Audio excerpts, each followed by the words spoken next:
فرمایا شیطان اللہ کے ذکر سے روکتا ہے، وَعَنِ الصَّلَاةِ اور نماز سے روکتا ہے، اللہ کے ذکر سے روکتا ہے شیطان کا مشن، وَعَنِ الصَّلَاةِ نماز سے روکتا ہے، لوگ نماز کے لیے نہ چلے جائیں، اس لیے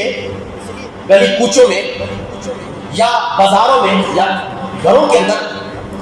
ایسے کام میں مشغول کر دیتا ہے کہ اللہ کے گھر میں آنے کی توفیق باز ہوگی۔ اللہ کے گھر میں جب انسان آتے ہیں تو وہ اللہ کی توفیق سے آتے ہیں، تو شیطان یہ ارادہ رکھتا ہے اور اسی کی کوشش کر رہا ہے، وہ بھی اس کا قبیلہ ہے، جس طرح اللہ کریم نے فرمایا اِنَّهُ يَرَاكُمْ، بے شک وہ شیطان